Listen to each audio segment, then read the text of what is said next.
மாதவர புராணம் மதராஸ் மாந்தர்கள்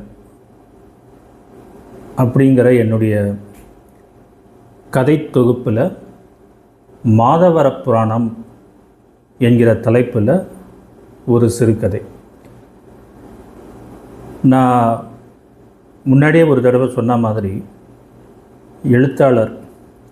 பிரபல எழுத்தாளர் சுஜாதா அவர்கள் எழுதிய ஸ்ரீரங்கத்து தேவதைகள் மிகவும் அருமையான புத்தகம். அது ஒரு சிறுகதை தொகுப்பு. தன்னுடைய சின்ன வயசில் ஸ்ரீரங்கத்தில் தான் பார்த்த விஷயங்களை தனக்கே உரிய அருமையான நடையில் சுஜாதா எழுதியிருப்பார். அந்த கால ஸ்ரீரங்கத்தை இந்த காலத்தில் நாம் பார்க்குற மாதிரி ரொம்பவும் அருமையாக அவர் எழுதியிருப்பார். அதே மாதிரி நான் சின்ன வயசில் பார்த்த மெட்ராஸ், சென்னை, அதோட பல பகுதிகளை இந்த கால நகரவாசிகளுக்கு அறிமுகப்படுத்தணும் அப்படிங்கிற நோக்கத்தில் என்னுடைய பாணியில் நான் எழுதியிருக்கிற சிறுகதை தொகுப்பு தான் மதராஸ் மாந்தர்கள். அதில் மாதவர புராணம் அப்படிங்கிற சிறுகதையை தான் இன்றைக்கி நான் வாசித்து காட்ட போகிறேன். மாதவரம் இன்றைக்கி மெட்ராஸில் இருக்கிற நிறைய பேருக்கு, முக்கியமாக வட சென்னையில் இருக்கிற எல்லாருக்குமே மாதவரம் தெரிஞ்சிருக்கும். மெட்ரோ, ரயில் தடம், அந்த மாதிரியான முன்னேற்றங்கள், ரியல் எஸ்டேட் முன்னேற்றங்கள், இந்த மாதிரி பல காரணங்கள்னால மாதவரம் இன்றைக்கி சென்னையில் இருக்கிற பலருக்குமே ரொம்பவும் அறிமுகமான பகுதி ஆயிடுச்சு. இன்றைக்கி நீங்கள் மாதவரம் போனீங்கன்னா கால் வைக்கக்கூட இடம் இல்லை. அந்த அளவுக்கு கூட்டம், நெரிசல், தீப்பெட்டி அடுக்கி வச்ச மாதிரி ஏகப்பட்ட வீடுகள், மாதவரத்தோடைய அடையாளமே மாறிடுச்சு. ஆனால் 90களில் இருந்த மாதவரம் சுத்தமாக வேறு மாதிரி. இப்போது நீங்கள் பார்க்குற மாதவரம் கண்டிப்பாக அந்த மாதவரம் கிடையாது. அப்போது மாதவரத்தில் இருந்தவங்க பல வருடங்கள் கழித்து இப்போ போய் மாதவரத்தை நீங்கள் பார்த்தீங்கன்னா, இதுவாக நாங்கள் இருந்த இடம் அப்படின்னு பிரமிச்சு போவாங்க. அந்த அளவுக்கு மாற்றங்கள். 90களின் இறுதியில் 2000, 2001 அந்த மாதிரி வருடங்களில் மாதவரம் எப்படி இருந்தது, அதை என்னுடைய அனுபவம் மூலமாக நான் பார்த்த விஷயங்களை கற்பனை கதாபாத்திரங்கள் மூலமாக எழுதியிருக்கேன். அதுதான் மாதவர புராணம். மாதவர புராணம் விலைவாசி அநியாயத்துக்கு ஏறிப்போச்சு. இப்போல்லாம் 500 ரூபாய்க்கு சவுகார்பேட்டையில் வாடகைக்கு வீடே கிடைக்கிறதில்ல. அதனால தான் மாதவரத்துக்கு குடி வந்தோம். 2 அறைகள், ஒரு சின்ன பால்கனி, 3 குடித்தனங்கள் மட்டுமே பயன்படுத்துகிற மாதிரி பாத்ரூம், 1/4 மணி நேரம் நடந்து போனோம்னா பஸ் ஸ்டாண்டு. எங்கே கிடைக்கும் இத்தனை வசதிகள்? மாதவரம் வந்த புதுசில் எனக்கு ஒரு விஷயம் புரியவே இல்லை. ஏன் இந்த ஊரில் யாருமே வெள்ளை வேஷ்டி கட்டிக்கிறதே இல்லைன்னு. ஒரு மாதமாச்சு நானும் வெள்ளை வேட்டி கட்டுறதை நிறுத்திட்டேன். ஏன்னா என்கிட்ட இருந்த எல்லா வெள்ளை வேஷ்டியும் காவி படிஞ்சு போயிடுச்சு. செம்மண் பூமி. ஆந்திராவிலேருந்து சென்னைக்கு பறந்து வர்ற லாரிகள் அந்த காலத்து மகாபாரதத்து கர்ணனை மாதிரி யாருமே கேட்காமலே வாரி வழங்குகிற வள்ளல்கள். எங்கள் வீடு எல்லாம் இவங்க செஞ்ச தான தர்மம் தான். அந்த செம்மண் கலந்த வேஷ்டிகளை தான் நாங்கள்லாம் உடுத்திப்போம். நாங்கள் குடிக்கிற தண்ணீரோ இல்லை நாங்கள் வடிக்கிற கண்ணீரோ எல்லாத்துலேயுமே கண்டிப்பாக செம்மண் கலந்துருக்கும். நான் மாதவரத்துக்கு குடி போகிறேன் அப்படின்னு சொன்ன உடனே என்னுடைய சவுகார்பேட் ஃப்ரெண்ட்ஸ் எல்லாம் என்னை கிண்டழிச்சாங்க. சின்ன பாண்டிச்சேரிக்கு போகிறீங்களாக்கும் அப்படின்னு. எனக்கு எதுக்காக அப்படி சொல்கிறாங்கங்கிற அர்த்தம் அப்போ புரியல.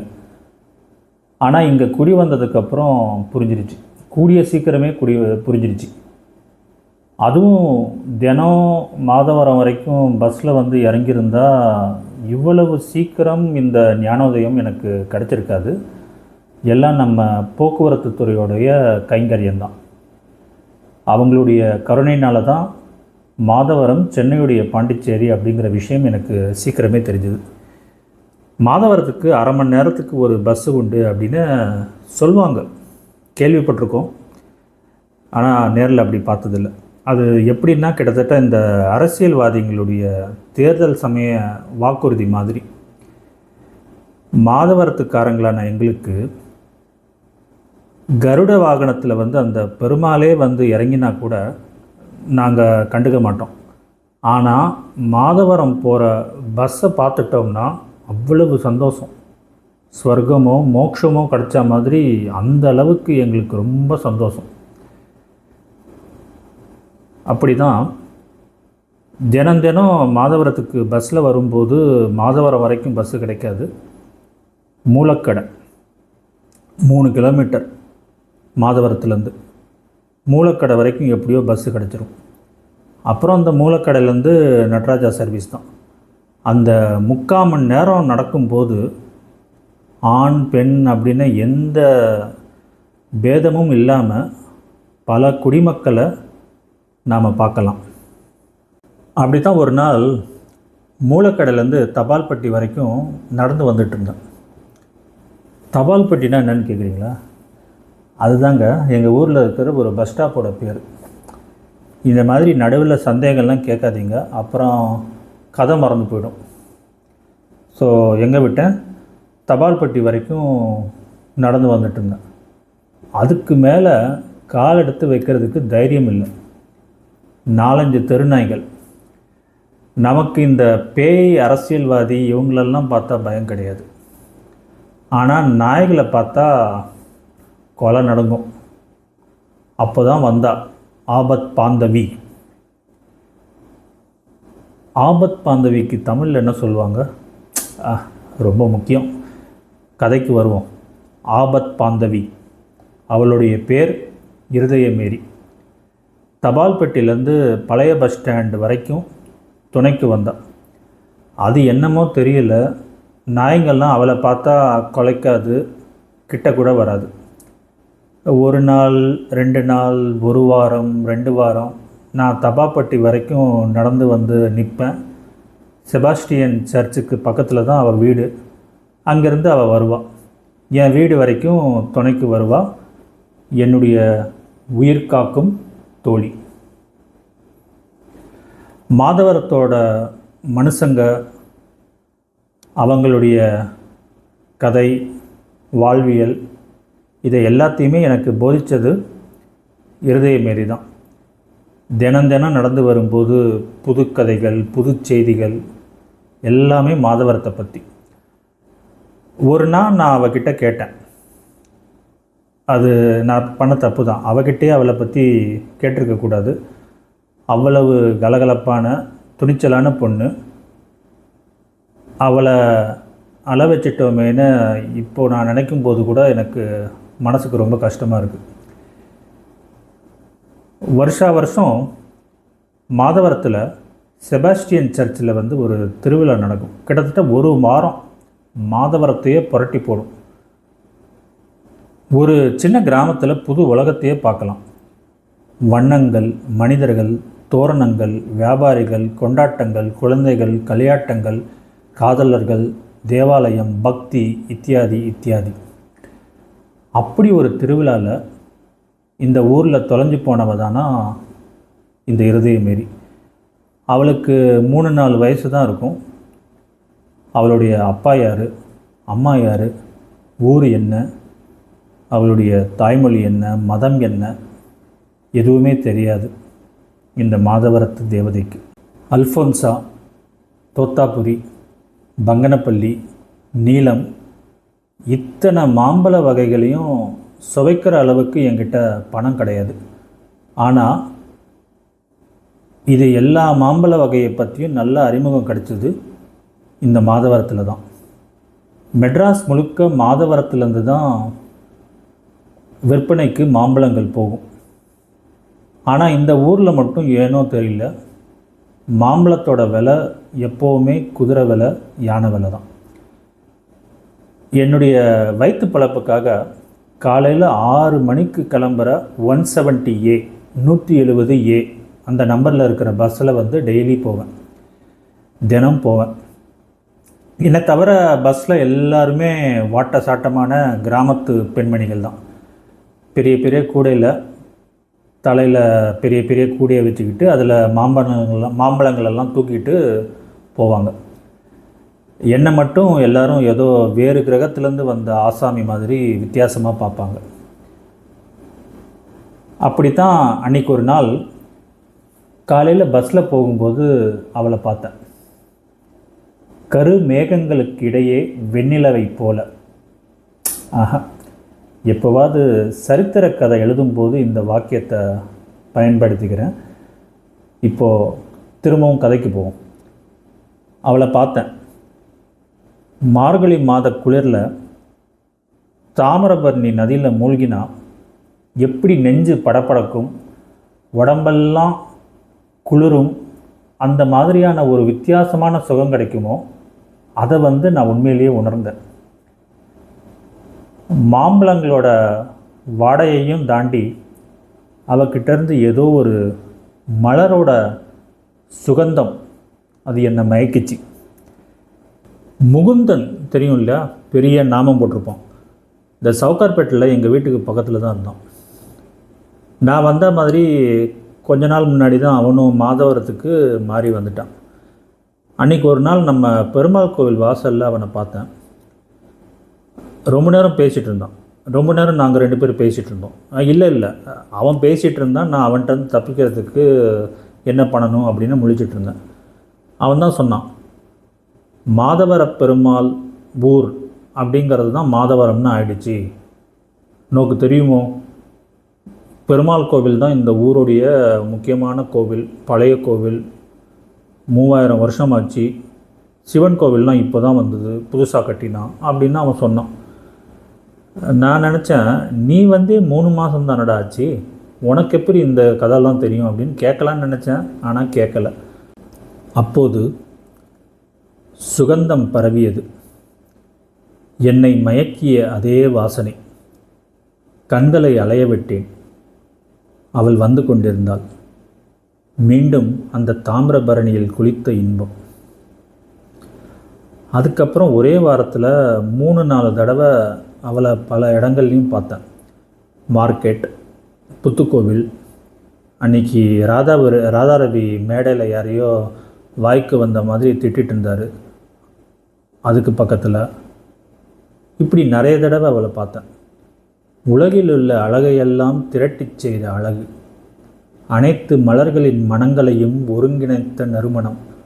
ஆனால் முகத்தில் மட்டும் சொல்லத் தெரியாத சோகம். பெண்ணே, உன் சோகத்தை என்னிடம் சொல், தீர்த்து வைக்கிறேன். கண்ணின் கடைப்பார்வை காதலியர் காட்டிவிட்டால் மண்ணில் குமரர்க்கு மாமலையும் ஓர் கடுகாம். நல்ல வேலை, அவட்ட எதையும் வளரி வைக்கலை, என் மனசிலேயே வளரிக்கிட்டேன். அடுத்த தடவை இருதயமேறிய பார்க்கும்போது இவளை பற்றி விசாரித்தேன். குறும்பு பார்வை பார்த்தா அந்த பெண்ணோட சோக கதையும் என்கிட்ட சொன்னான். அவளை பெற்ற உடனே அவளுடைய அம்மா வந்து காலமாயிட்டாங்களாம். அப்பா வந்து திடகாத்திரமாக தான் இருந்தார். ஆனால் சிறுத்தை தாக்கி போன வருஷம்தான் அவரும் காலமாயிட்டார். ஆமாம், மணலி, மீஞ்சூர், மாதவரம் இந்த கிராமங்கள்லாம் அப்பப்போ சிறுத்தை புகுந்தும். அவளுடைய சோகத்துக்கு என்ன காரணம், அந்த ரகசியம் எனக்கு புரிஞ்சது. அவளுடைய சோகத்தை துடைக்கிறதுக்கு நான் சபதம் ஏற்கிறதுக்கு முன்னாடி மேரி இன்னொரு விபரத்தையும் சொன்னான். அதனால் நான் சபதம் எதையும் எடுத்துக்கிறதில்ல. அதை சபதம் எடுக்கிறத வந்து தற்காலிகமாக தள்ளி போட்டேன். இந்த சினிமாவில் நாம் பார்க்குற நிறைய விஷயங்களில் சர்வசாதாரணமாக மாதவரத்து ரோடுகளில் பார்க்கலாம். இந்த சரமாரியாக அடிச்சுக்கிறது, வீடு புகுந்து அடிக்கிறது, நடு வீட்டில், அதாவது நடு ரோட்டில் யாரையாவது மரத்தில் கட்டி வச்சு எல்லாரும் அடிக்கிறது, இந்த மாதிரி நிறைய விஷயங்கள் நாம் சினிமாவில் தான் பார்த்துருப்போம். ஆனால் மாதவரத்தில் அதெல்லாம் எங்களுக்கு தினம் பார்க்குற சாதாரணமான விஷயந்தான். இப்போது சினிமாவில் ஒருத்தர் புதுசாக வந்திருக்கார், வில்லன் நடிகர். அவர் பேர் என்ன? மன்சூர் அலிகான். கிட்டத்தட்ட அவரை மாதிரி பார்க்குறதுக்கு கொஞ்சம் பயப்படும்படியான உருவத்தில் ஒரு ஆசாமி அடிக்கடி பார்த்துருக்கேன். அந்த ஆசாமிக்கும் அவனை விட பயங்கரமான ஆசாமிகள் பலருக்கும் பாஸ் ஒருத்தர் இருந்தார். அவர் தான் அந்த நறுமண மங்கையின் தாய் மாமனாம், இன்றைய கார்டியன். இதை கேட்டதுக்கப்புறம் அவளை பார்க்கும்போதெல்லாம் மூக்கில் நறுமணத்தோட வயிற்றில் திகிலும் சேர்ந்தே வந்தது. 2 மாதத்தில் அவளை எங்கேயுமே என்னால் பார்க்க முடியல. எங்கே போனா அப்படின்னு அவள் மாமா கிட்ட கேட்க ஆசை தான், ஆனால் கேட்கல. ஏன் கேட்கல அப்படின்னு நான் சொல்லி தான் உங்களுக்கு தெரியணுமா என்ன? எப்போவாது மாதவரம் பால்பனையில் ஏதாவது வேலை இருந்ததுன்னா அங்கேருந்து பழைய பஸ் ஸ்டாண்ட் வரைக்கும் வர்றதுக்கு ஆட்டோலேயோ இல்லைன்னா பஸ்லேயோ வர்றதுக்கு காசு அவ்வளோவா இருக்காதுங்கிறதுனால குறுக்கு வழியில் நடந்து வருவேன். அப்போது நிறைய மாமரத்தோப்புலாம் வரும். அந்த வழியில் வரும்போது சிறுத்தை பயம் வரும். அப்படி வரும்போதெல்லாம் அவளை நான் மனசில் நினச்சிப்பேன். மனசில் உற்சாகம் குறையும் போதெல்லாம் நான் போகிற இடம் சிவன் கோவில். அந்த கோவிலில் 3 பேர் மட்டும்தான் இருப்பாங்க. ஒன்று நான், இன்னொன்று அந்த பரமசிவன், 3வது சிவனோட கழுத்தில் இருக்கிற பாம்பு. நான் சொன்ன ஊரில் எவனுமே நம்புறதில்லை. இத்தனை வருஷத்தில் நாங்கள் யாருமே கோவிலில் பாம்பை பார்த்ததில்ல அப்படின்னு சொல்கிறாங்க. கோவிலுக்கு போனால் தானே நல்ல பாம்பா அப்படின்னு என்கிட்ட கேட்டாங்க. ஆமாம், எத்தனை நாள் நாங்கள் கோவிலில் ஒருத்தர் பார்த்துருக்கோம். இது வரைக்கும் என்னை கடிக்கவே இல்லை, என்னை பயமுறுத்தவே இல்லை. அப்போது அது நல்ல பாம்பாக தான் இருக்கும். அன்றைக்கி ஒரு நாள் அப்படி தான் சிவன் கோவிலில் நான் பாட்டுக்கு சிவனேன்னு உட்காந்துருந்தேன். அப்போ சுதர்சனம் சார் வந்திருந்தார். இவரை நான் நிறைய வாட்டி லைப்ரரியில் பார்த்துருக்கேன். லைப்ரரிக்கு நாம் எதுக்கு போவோம்? இந்த விகடன், குமுதம் அதெல்லாம் வாங்குறதுக்கு கையில் காசு கிடையாது. அதை படிக்கிறதுக்குன்னா லைப்ரரியில் போவோம். அப்போ இவரை பார்த்தா ஏதோ பெரிய தடியான புக்ஸ் எல்லாம் நோண்டிகிட்ருப்பார், ஏதோ ஆராய்ச்சிலாம் பண்ணிகிட்ருப்பார். இவரை பற்றி நான் இந்த ஊரில் கேள்விப்பட்டிருக்கேன். நிறைய பேருக்கு உதவி பண்ணக்கூடிய ஆள் அப்படின்னு. இந்த பக்கத்தில் புழல் ஏரி இருக்கு இல்லையா, அதெல்லாம் வருஷம் மழை பெஞ்சி ஏரி உடஞ்சிரும், கிராமத்துலலாம் தண்ணி வரும். அப்போது வீடு இல்லாமல் கஷ்டப்படுற நிறைய பேருக்கு தன்னுடைய பெரிய வீட்டில் தங்க வச்சு உதவி பண்ணுவார். அந்த மழை காலத்துலலாம் மின்சார கம்பிலாம் அறுந்து கீழே விழுந்திருக்கும், பார்த்து போங்கன்னா மக்கள்கிட்ட விழிப்புணர்வு பிரச்சாரம்லாம் இவர் பண்ணுவாராம். நிறைய இந்த ஏழை பசங்கள்லாம் இந்த கிராமத்தில் பள்ளிக்கூடத்துக்கு போகாமல் இருப்பாங்க. அவங்களுக்கெல்லாம் இவரே நிறைய பாடம்லாம் எடுப்பார், அன்னதானம்லாம் செய்வார். இந்த மாதிரி நிறைய இவரை பற்றி நல்ல விஷயங்களை கேள்விப்பட்டிருக்கேன். இவர் கோவிலில் என்ன பண்ணுறாரு? எனக்கும் சிவனுக்கும் நடுவில் ஒரு நந்தி இருக்கிறது போதாதா? இவர் எதுக்கு இன்னொரு நந்தியாக இப்போது நடுவில் வந்துட்டார்? சரி, என்ன தான் பண்ணுறாரு அப்படின்னு எனக்கு ஒரு ஆர்வம். அவரை பார்த்தா ஏதோ கடுதாசியில் எழுதிட்டு இருந்தார். எழுதி அங்கங்கே ஒட்டிகிட்டு இருந்தார். பக்கத்தில் போய் படித்து பார்த்தேன். நமக்கு தான் படிக்க வரும் இல்லையா, என்ன தான் எழுதியிருக்கார் அப்படின்னு படித்து பார்த்தேன். இது நந்திவர்ம பல்லவன் எழுப்பிய கோவில், 8ஆம் நூற்றாண்டை சேர்ந்தது, பிற்காலத்தில் சோழர்களால் புதுப்பிக்கப்பட்டது, 9ஆம் நூற்றாண்டு கல்வெட்டு உண்டு. இப்படி என்னென்னமோ எழுதியிருந்தார். எனக்கு ஒன்றும் புரியலை. இதெல்லாம் என்ன சார், யார் இந்த பல்லவன் அப்படின்னு கேட்டேன். பல்லவன் தெரியாதா? சோழன், பாண்டியன், சேரன் கேள்விப்பட்டது இல்லையா? நான் சொன்னேன், வீரபாண்டிய கட்டபொம்மன் தெரியும், அவர் தானே பாண்டியன். ராஜராஜ சோழன் தெரியும், ரெண்டுலேயும் சிவாஜி அருமையாக நடிச்சிருப்பார். சார், நான் ஃபிசிக்ஸ் ஸ்டூடெண்ட், ஹிஸ்ட்ரி ஸ்டூடெண்ட் கிடையாது. சொன்னதுக்கப்புறம் தான் யோசித்து பார்த்தேன், இவர் பாட்டுக்கும் ஃபிசிக்ஸில் ஏதாவது கேட்டு தொலைக்கக்கூடாது அப்படின்னு. கொஞ்ச நேரம் என் முகத்தையே வந்து உத்து பார்த்தார். இன்றைக்கி பல்லவன் யார் பாண்டியன் யாருன்னு கவலைப்படாத நீ ஒரு காலத்தில் கோவில் கோவிலாக போய் பக்கம் பக்கமாக எழுதுவ. சார், வரமா சாபமா? ரெண்டும் இல்லை, ஜோசியம். அதெல்லாம் எனக்கு எதுக்கு சார்? எனக்கு எப்போ ஒரு நல்ல வேலை கிடைக்கும்னு பார்த்து சொல்லுங்கள், அது போதும். உன் ஜாதகத்தை எடுத்துக்கிட்டு வா எங்கள் வீட்டுக்கு, அடுத்த சனிக்கிழமைக்கு உள்ள. சரி சார். அடுத்த சனிக்கிழமைக்குள்ள. திரும்பவும் ஏதோ அழுத்தமாக சொல்லிவிட்டு போயிட்டார். சனி போச்சு, ஞாயிறு போச்சு, நான் அவர் வீட்டுக்கு போகல. சோம்பல், மறதி, திமிர், என்னமோ போகலை. திங்கட்கிழமை ஒரு சம்பவம் நடந்துச்சு. இந்த சாலை விரிவாக்கத்துக்காக நான் குடியிருந்த வீட்டை வந்து இடிச்சிட்டாங்க. அரசு ஏற்கனவே எச்சரிக்கை பண்ணியிருக்காங்க போல இருக்குது.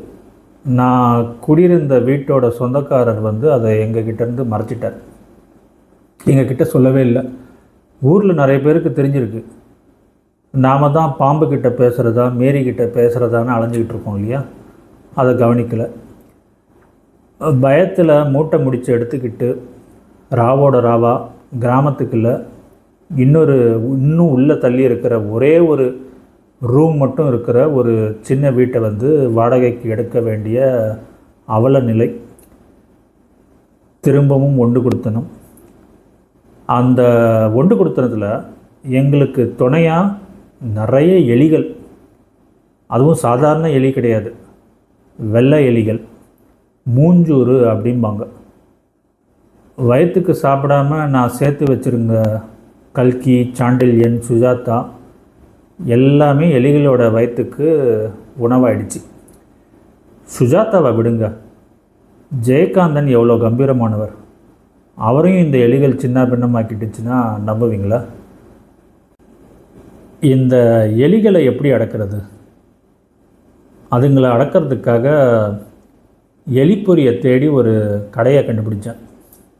அந்த கடைக்காரர் சொன்னார், சார், வெள்ளை எலி ரொம்ப அதிர்ஷ்டம், பொரியில் மாட்டிடுச்சுன்னா எங்கேயும் விட்டுடாதீங்க, என்கிட்ட கொடுத்துருங்க ப்ளீஸ்.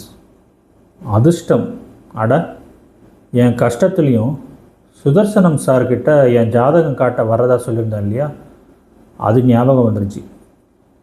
அடுத்த நாளே கிளம்பினேன். சுதர்சனம் சார் வீடு திறந்தே இருந்தது. கொஞ்சம் தயக்கமாக தான் இருந்தது. சார் சார் அப்படின்னு குரல் கொடுத்தேன். குரல் கொடுத்துக்கிட்டே உள்ளே போனேன். நடுக்கூடத்தில் மாலை போட்டிருந்த அவருடைய படத்தை பார்த்தேன்.